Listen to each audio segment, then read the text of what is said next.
নমস্কার বন্ধুরা, আশা করি আপনারা সকলে ভালো আছেন। কাকলি কিচেনে সকলকে স্বাগত। আজকে বানিয়েছি টমেটো ও আটা দিয়ে চিপস। খেতে দারুণ হয়। এইভাবে বানিয়ে দিলে বাচ্চারা আর দোকান থেকে চিপস খেতে চাইবে না। তাহলে চলুন কিভাবে বানিয়েছি দেখা যাক। এখানে আমি 3টে টমেটো নিয়েছি। টমেটো আমি ধুয়ে নিয়েছি প্রথমে। এখন আমি একটু কেটে নিচ্ছি।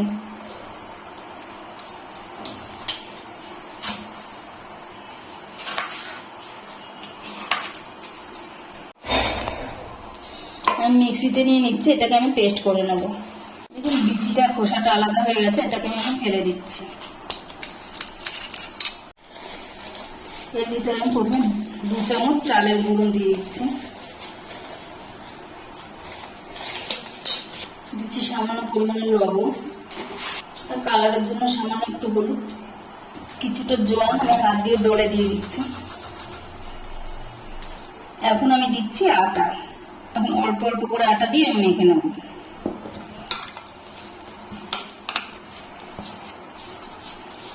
আমার ছোট সাইজের 3টে টমেটো ছিল আর 1 কাপ আটা লেগেছে। এর মধ্যে আমি কোনো জলের ব্যবহার করিনি।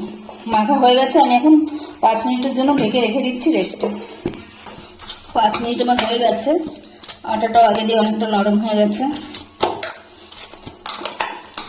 এখন আমি রুটির মতন লেচি কেটে নিচ্ছি।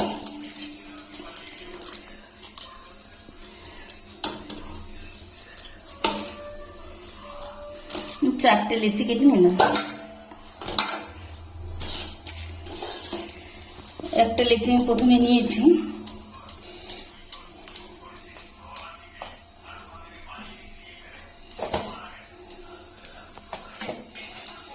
এখন আমি রুটির মতন করে বেলে নিচ্ছি।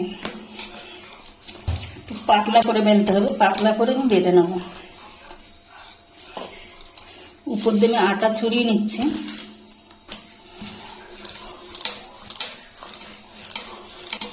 একদম পাতলা করে বেলে নিলাম।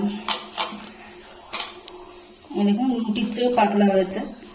পাতলা করে বেলে নিচ্ছি।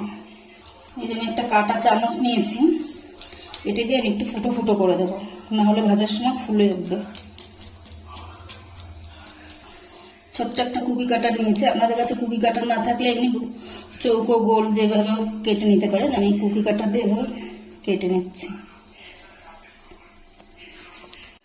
এগুলো আমি বের করে নিচ্ছি একটা করে। সবগুলো আমি এইভাবে বানিয়ে নিয়েছি। এটা এখন সাইডে রেখে দিচ্ছি। এখন আমি একটা মশলা বানিয়ে নেব। এখানে জিরে, ধনে, তারপরে শুকনো লঙ্কা, শুকনো খোলা ভেজে আমি গুঁড়ো করে নিয়েছি। আমি 1 চামচের মতন দিলাম।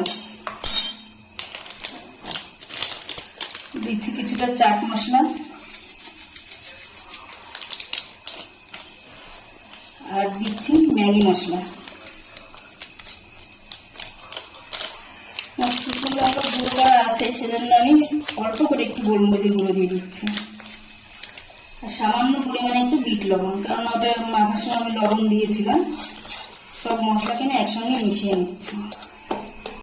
কড়াইতে তেল গরম করতে বসিয়েছি। আমি এখন চিপসগুলো ছেড়ে দিচ্ছি।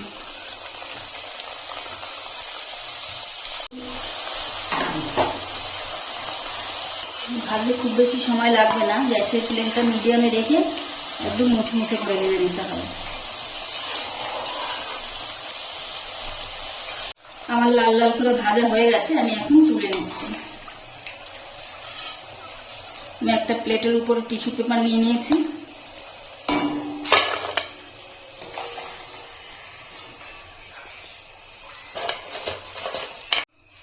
দ্বিতীয় ব্যাগে আমি এভাবে ছেড়ে দিচ্ছি।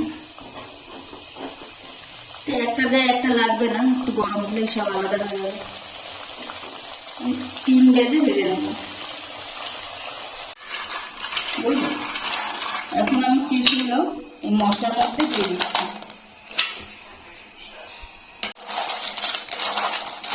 এখন আমি মশলার গায়ে ভালো করে মেখে নিচ্ছি চিপসগুলো।